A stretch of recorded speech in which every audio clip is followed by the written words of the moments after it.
오늘은 잠언서입니다. 구약 911페이지 정도에 있습니다.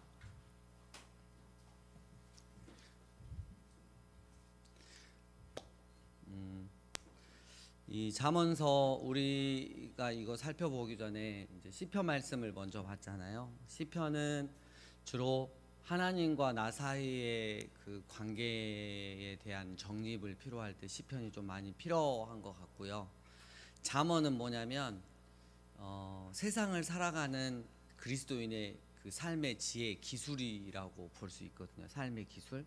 그걸 어디서 얻을 수 있냐? 바로 지혜로부터 얻을 수 있다. 근데 그 지혜는 무엇이냐? 바로 예수님으로부터 나오는 것이다 라는 것입니다. 그래서 잠언서를 통해서는 하나님을 사랑하고 하나님을 섬기고 또 삶을 어떻게 살아갈 것인가를 다시 한번 이렇게 정립하는 그런 시간들이 되었으면 좋겠습니다. 분위기를 리프레시하기 위해서 제가 뒤에 또 에어컨을 틀고 왔습니다. 네. 네, 시원하실 겁니다 아마.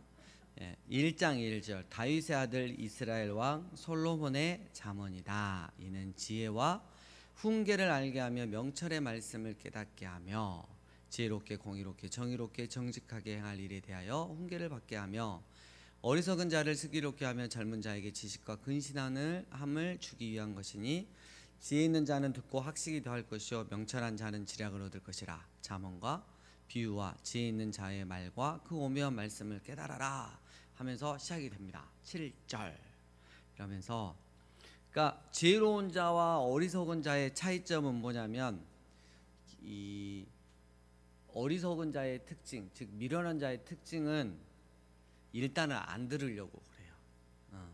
안 들으려고 그러고 안 들으니까 순종하려고 하지도 않아요.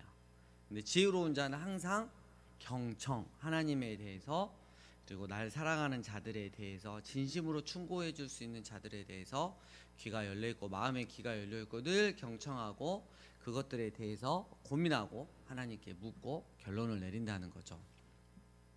여러분은 다 지혜로운 자인 거잖아요. 그러니까 그죠? 7절 여호와를 경외하는 것이 지식의 근본이거늘 미련한 자는 지혜와 훈계를 멸시한다. 방금 제가 이야기했고요. 그리고 이제 10절에 보면 내 아들아 악한 자가 너를 깰지라도 따르지 말라. 그러면서 1장 그 10절부터 쭉 한 19절까지 이렇게 나오는 게 뭐냐면 악인들하고 함께 하지 말라는 거예요. 악인들하고 너를 하나님으로부터 멀게 하는 그 자들, 특별히 그냥 대놓고 악인들 말고 되게 사람이 좋고 평화주의자고 막 그런 것 같은데 점차적으로 하나님으로부터 멀어지게 하는 그 사람들이 널 깰지라도 따르지 말고 그 사람들과 함께 하지 말라는 것들을 이야기를 하고 있습니다. 그 이야기를 좀 읽어보시면 되고요. 그 다음에 2장 4절에 보면 은을 구하는 것 같이 그것을 구하며 감추어진 보배를 찾는 것 같이 그것을 찾으면 이랬어요. 지혜에 대해서 말하는데 지혜는 그냥 우리가 가만히 있으면 하늘에서부터 뚝 떨어진 게 아니라 내가 그렇게 구하고 찾고 간절히 원할 때 그 지혜이신 예수님이 우리 마음에 이야기를 해 주신다는 거죠. 그래서 우리의 마음밭이 늘 주님에 대해서 주님 더 알고 싶어요 라는 그런 생각들을 딱 가지고 결론을 내야 됩니다. 3장으로 넘어가겠습니다.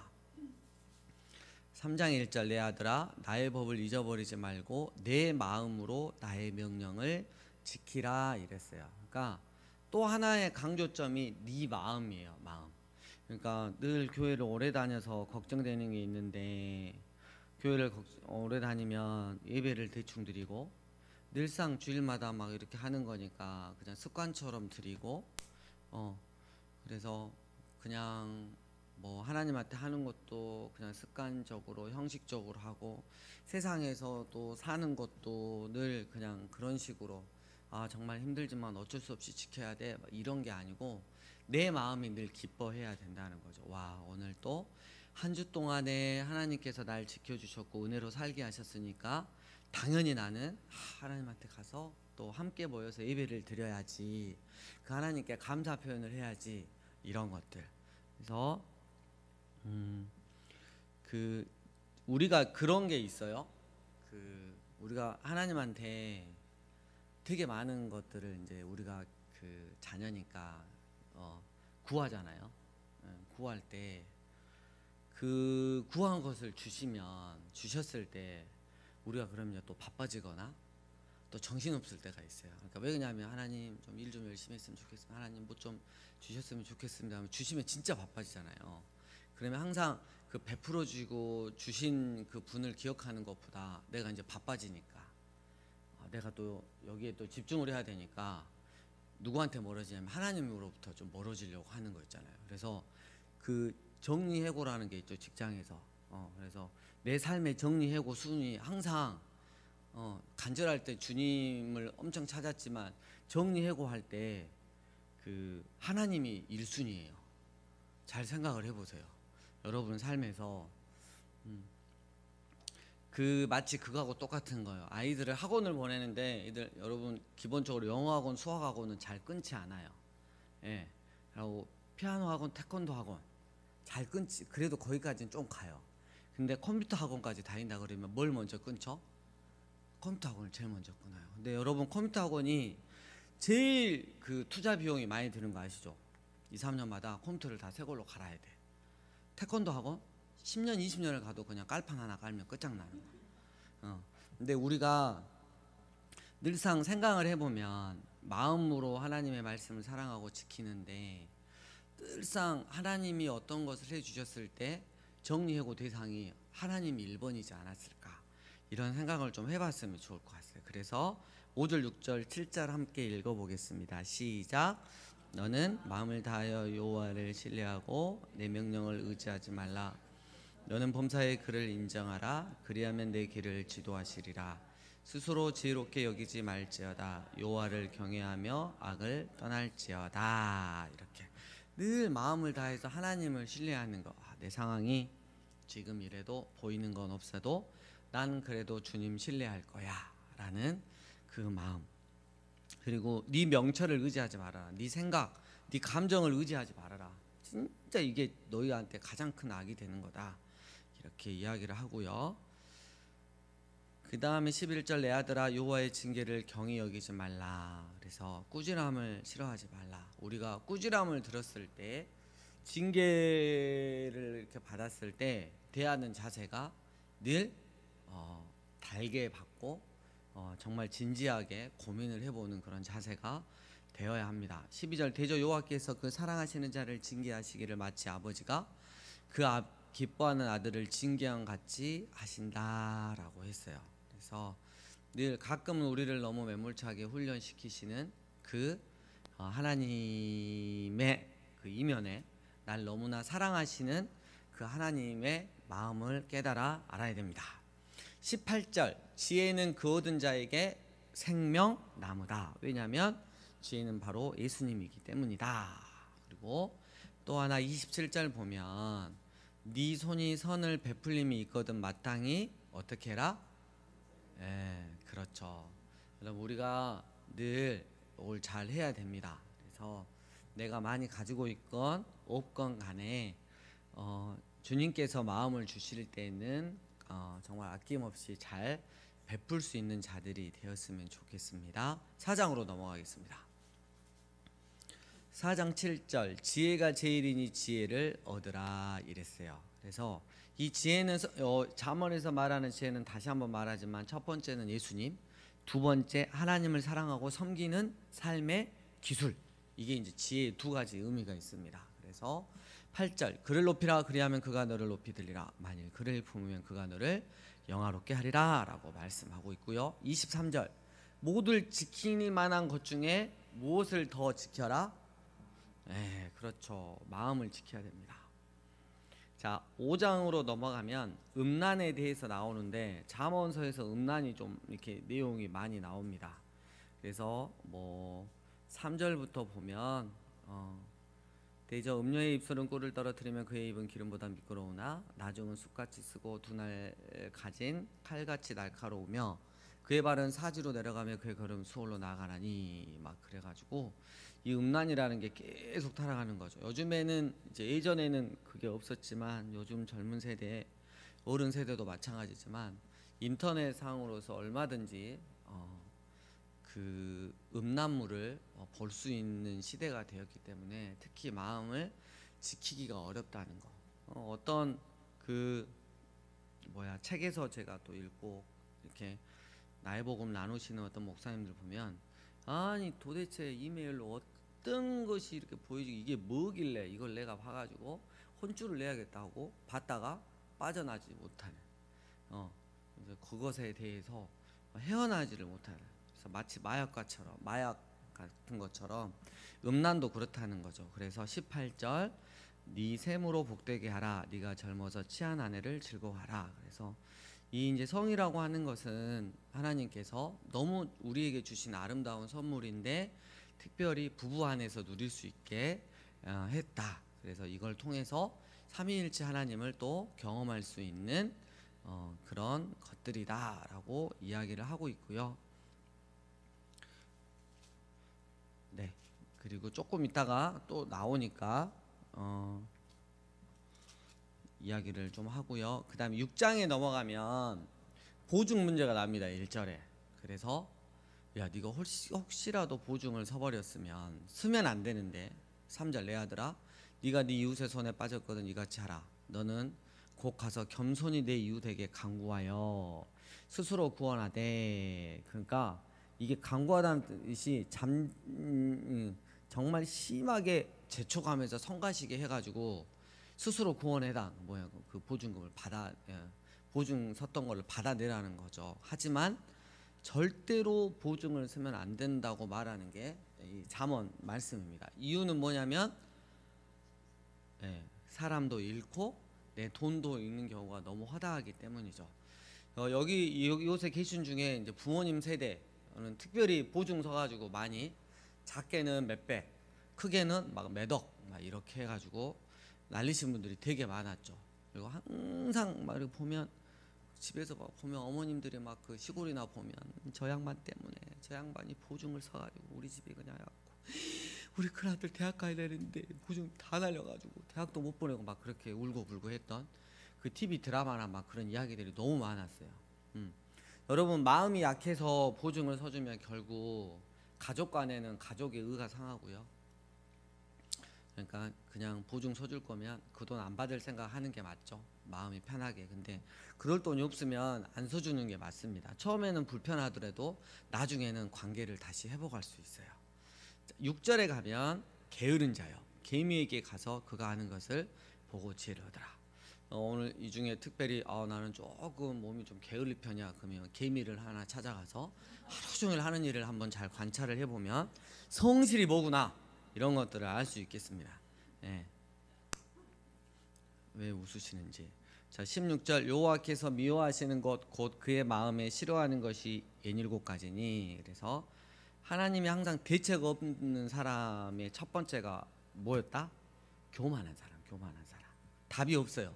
왜냐면 자기가 하나님이니까. 이게 어떤 사람은 늘 자기가 하나님이야.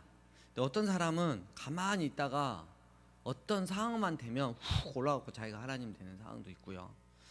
자기가 아닌 것 같이 하나님인 사람도 있고 정말 교만한 사람이 여러 가지 형태로 나타나죠. 그리고 거짓된 혀가 두 번째입니다. 그래서 우리가 거짓을 말하는 거 굉장히 하지 않아야 됩니다. 그리고 쭉 이렇게 7가지가 이렇게 나오고요. 또 그 보면 그 32절 이렇게 보면 이하로 보면 또 7장 1절 보면 또 간음한 이야기가 이렇게 나옵니다. 음란의 결과가 7장 22, 23절에 나오거든요. 젊은이가 곧 그를 따랐으니 소가 도수장으로 가는 것 같고 미련한 자가 벌을 받으라고 쇠사슬에 매이려 가는 것과 같도다. 필경은 화살이 그 간을 뚫게 되리라. 새가 빨리 그물로 들어가되 그의 생명을 잃어버릴 줄을 알지 못한 것 같다. 그래서 우리가 하나님을 믿는 자녀로서 이 음란에 대해서는 정리를 좀 해야 된다. 그래서 그 신약에 보면 고린도전서 이렇게 보면 다른 거는 몸 밖에다가 죄를 짓지만 특별히 이 음란이라고 하는 건 몸 안에다가 죄를 짓는 거다. 뭐 이런 이야기를 써놨잖아요. 그래서 우리가 늘 강조하고 있는 건 뭐냐면 그거를 하지 마라. 이것보다 더 중요한 게 뭐냐면 너 그러다가 네가 하나님의 자녀로서 정체성을 잃게 된다. 하나님으로부터 떨어져 나갈까 그게 두려운 것이다. 때문에 이 음란에 대해서는 결론을 내야 된다라고 이야기를 하고 있습니다. 그 다음에 이제 8장 17절 함께 읽겠습니다. 여러분들이 잘 아시는 요절이죠. 시작. 나를 사랑을 입으며 나를 간절히 찾는 자가 나를 만날 것이라. 그래서 늘 하나님 앞에 간절한 거. 여러분 성경에서는 두 가지가 있어요. 정말 하나님을 간절히 찾았을 때 하나님 만나 주시는 게 있고, 그다음에 38년 된 병자처럼 전혀 예수님이 앞에 나타나셔서 불구하고 그 의지 않고 원망하고 다른 우상을 의지하려고 하는, 근데 진짜 하나님의 절대 주권으로 촥 하나님이 해주시는 게 있어요. 근데 이건 누가 걸릴지를 모르는 문제예요. 예, 그죠? 근데 기본적으로 어때요? 갈급함이 있는 사람들한테 훨씬 더 확률은 큰 거죠. 그죠? 그 마음을 벌써 가졌다는 게. 그래서 나는 38년 된 병자처럼 마음대로 살다 오는데 내가 싫다고 했는데 예수님이 와갖고 해줘 버렸어요. 날 만나줘 버렸어요. 이런 그 정말 특별한 케이스 기대하지 마시고 늘 간절함으로 주님을 섬겼으면 좋겠습니다. 22절 여호와께서 그 조화의 시작 곧 태초에 일하시기 전에 나를 가지셨으며 만세 전부터 태초부터 땅이 생기기 전부터 내가 세움을 받았나니. 이 지혜죠. 아직 바다가 생기지 아니하였고 큰 샘들이 있기 전에 내가 이미 났으며. 그래서 고대 유대인들의 사고는 바로 이게 내가 할 때 이게 지혜입니다. 산이 세워지기 전에 언덕이 생기기 전에 내가 이미 났으니 하나님이 아직 땅도 들도 세상 진도의 근원도 짓지 아니하셨을 때라. 그가 하늘을 지으시며 궁창을 해면에 두르실 때 내가 거기 있었고 그가 위로 구름 하늘을 견고하게 하시며 바다의 샘들을 힘있게 하시며 바다의 한계를 정하여 물이 명령을 거스르지 못하게 하시며 또 땅의 기초를 정하실 때 내가 그 곁에 있어 창조자가 되어 그랬어요. 그래서 장인 만드는 사람 메이커가 되어 날마다 그의 말 기뻐하신 바가 되었으며 항상 그 앞에 즐거워하였으며 사람이 거처할 땅에서 즐거워하며 인자들을 기뻐하였다. 그래서 여러분 딱 지혜, 그러니까 읽어보니까 지혜가 누구인 것 같아요? 바로 예수님인 걸 알 수 있는 거죠. 자, 9장으로 넘어갑니다. 9장 7절에 거만한 자가 나옵니다. 교만한 자랑 좀 비슷하죠. 그래서 조심해야 되고요. 그리고 8절에 보면 거만한 자, 교만한 자는 책망하지 말아라. 왜요? 오히려 반대로 미워해 불어. 근데 지혜 있는 자를 책망하면 어떻게 해요? 그가 너를 사랑하리라 이랬어요. 그러니까 여러분 우리가 요거를 한번 생각을 해봐야 돼요. 그러니까 저도 이제 상황이 어쩔 때 이래요.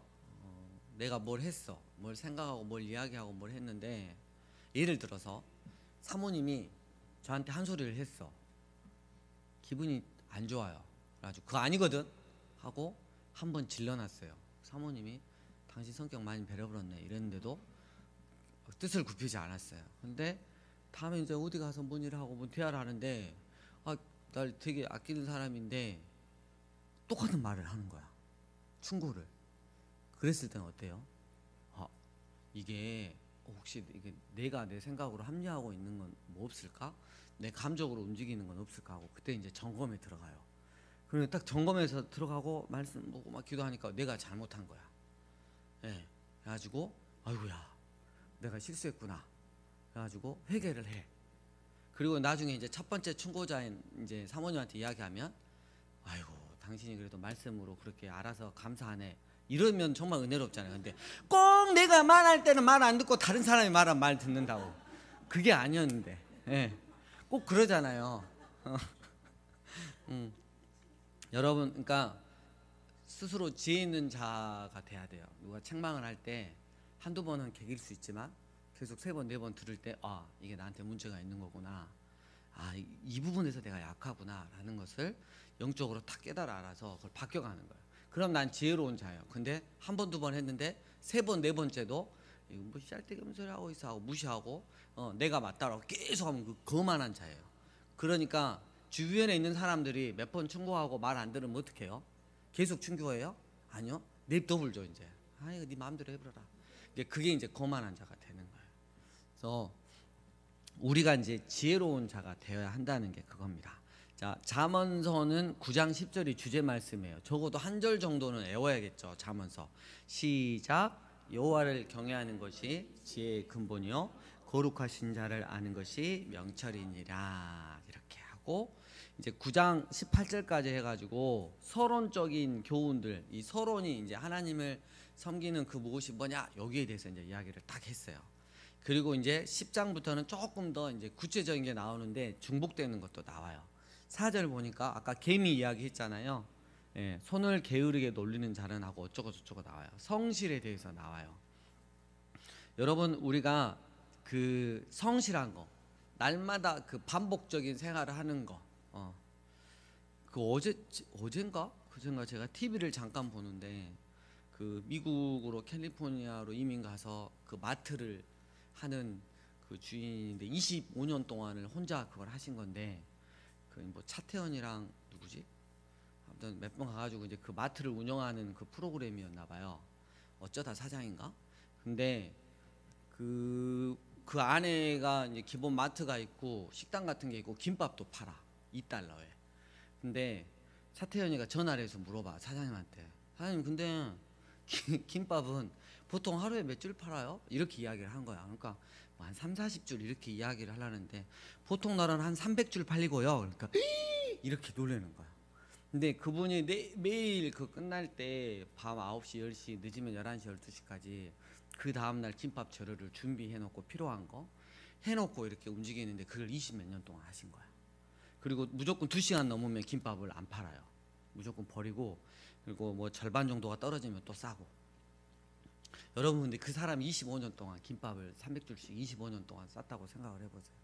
그러니까 근데 저도 그런 생각을 많이 하는데 진짜 이제 좀 지겹다 내 삶이 좀 지겹다 그러는데 여러분 건강해서 그것을 반복적으로 할 수 있다는 게 너무 감사하지 않나요? 그래서 그렇게 하다 보니까 그 프로에서 10일 동안 휴가를 준 거야.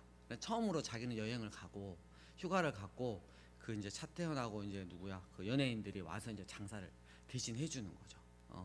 그래서 성실에 대해서 이 성실은 기본적으로 내가 반복적인 일을 건강하게 할 수 있다는 감사의 조건에서 나올 수 있는 게 바로 성실입니다. 그리고 19절 뭐가 많으면 안 돼요? 말 많으면 안 돼요. 여러분 주위에 꼭 말 많으신 분 한 분씩 있지 않나요? 저는 제 주위에 목사님들 중에 말 많은 분 몇 분 계셔요. 정말 미쳐버리겠어요. 한마디 잘못하면 30분이 연장이 돼요. 그래서 말을 좋게 해야 되고 11장 1절 속이는 저울에 대해서 나오거든요. 정직에 대해서 나와요. 정직. 근데 여러분 이게 진짜 너무 힘들거든요. 이 세상이 정직하고는 멀어. 그래서 법을 지키기에도 너무 애매한 것도 많고 할 수가 없어요. 그러다 보면 어떤 타협점이 생기는데 여러분 그때마다 하나님이 주신 마음으로 내가 아직 이 정도 믿음이면 이 정도에서 하고 또 다음에는 요 똑같은 문제가 이렇게 터져 나왔는데 하나님이 더 정직을 요구하신다면 그때는 또 결단해서 더 정직하게 하고 그래서 여러 가지 상황에서 특별히 그 우리나라는 뭐 사회복지 이 분야에서는 뭐 정직하게 하면 뭐 그냥 망하는 길이라고 뭐 이렇게 이야기를 할 정도로. 그러니까 여러분들이 그러니까 이 나라를 위해서도 하는 정책들을 위해서도 좀 기도해 주셔야 되고. 그리고 2절 교만이 오면 욕도 오거니와 겸손한 자에게는 뭐가 있다? 그렇죠. 그래서 겸손에 대해서 이야기합니다. 항상 겸손은 내 위치를 잘 아는 게 겸손입니다. 무조건 아닙니다. 무조건 아닙니다. 전 못합니다. 막 이게 아니고 내 위치를 아는 거. 그 다음에 15절 보면 또 보증 문제가 나옵니다. 25절 구제 문제가 또 나옵니다. 12장 1절 징계와 훈계에 대해서 또 나옵니다.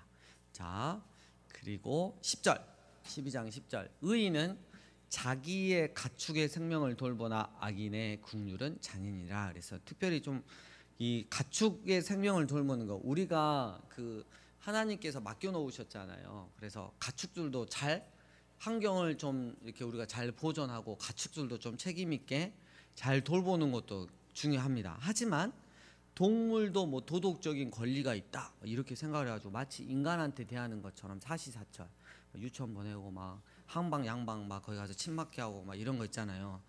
여러분 이거는 저는 그래요. 어르신들이 외로워서 이렇게 그리고 또 병 그 치료용으로도 이렇게 할 수 있고 애완견. 이거 보통은 이제 마당에 있으니까 마당에다가 키우는 거 참 좋다고 생각을 해요. 근데 마치 인간한테 하는 거 자기 자식한테 하듯이 그런 걸 쏟아붓고 하는 사람들 가만 내면 보면 지가 하나님 돼 있어. 걔한테 적어도 자기는 하나님이야. 그러니까 이 심리를 사탄이 어느 정도 이용을 하는 것 같아. 그래서 여러분 잘 선을 지켜가지고 하셔야 됩니다. 그래서 혼자 막 인격을 막 부여한다 그래서 코에다가 막 생기를 넣는다고 막 걔 코에다가 막 불어넣어가지고 너는 이제부터 내 자식이야 막 이러면서 우리 걔 돌아가셨다고 막 부고장 다 보낸 다음에 막 오게 해가지고 막 3만 원 5만 원씩 막 받고 여러분 이런 것은 절대 하면 안 됩니다. 정말 성경적이지 않습니다. 13장 3절 입을 지키는 자 5절 의인은 거짓말을 미워하나 또 이런 이야기가 나오고요. 그 다음에 15절 선한 지혜는 은혜를 베푸나 또 이런 이야기 나오고요. 20절 지혜로운 자와 동행하면 지혜를 얻다. 13절 조심해야 되는 사람이 있죠. 말씀을 어떠하는 사람? 멸시하는 사람들하고 여러분 너무 친하게 지내지 마세요. 나중에 진짜 그런가 이렇게 돼봅니다. 자 24절입니다. 함께 읽겠습니다. 힘차게 시작. 매를 아끼는 자는 그의 자식을 미워함이라. 자식을 사랑하는 자는 근실이 징계하느니라.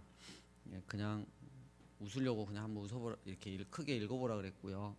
제가 이제 우리 아이들이 많이 컸어요. 그래서 기본적으로 대학생 이상 되면 이제 따로 뭐 특별히 할 말이 없죠. 이제 늘 기도해주고 그리고 제가 이제 방정이죠. 잘 놓고 기도해주고 후원해줘야 되는데 그게 잘 안 돼서 한 번씩 잔소리할 때가 있고 그러잖아요. 근데 믿어주고 해야 되는데 근데 이 말씀을 다시 이렇게 준비하면서 읽으면서 마음을 다시 막았어요. 근실이가 뭔 뜻이야? 제가 궁금해서 찾아봤어요. 그랬더니 부지런하고 진실하게 늘 언제나 갈구란 뜻이야. 나 말씀대로 살아야지. 그래서 마음을 다시 먹고 우리 첫째 딸 둘째 딸에게 부지런하고 진실되게 말씀으로 권면하는 삶을 살려고 징계도 하고 이게 성경적이더라고. 그래서 내가 좀 잘못하고 있나 그래서 되게 소심해졌거든요. 사실 여러분들 아직 안 키워보신 분들은 잘 몰라요. 진짜 이게 대학생 되면 얼마나 큰 인격체가 되어 있는지 함부로 대할 수 없습니다. 근데 24절 말씀을 이제 집안 중앙에다가 걸어놓고 우리 진유미 집사님한테 크게 POP 하나 만들어줘 입체 글씨로 만들어주라고 근실에다가 별표를 쳐가지고 백영미 집사님 집도 하나 선물하고 이렇게 해가지고 잘 연합해서 우리가 자녀들을 잘 키워야겠습니다. 열어오니까 14장 넘어가겠습니다. 15장 유순한 대답 말을 예쁘게 부드럽게 하는 건 분노를 시게 한다. 근데 꼭 그 사람 천불나게 불나고 있는데 기름 부은 사람처럼 이렇게 말을 하면 정말 안 된다라고 이야기를 하고 있고요.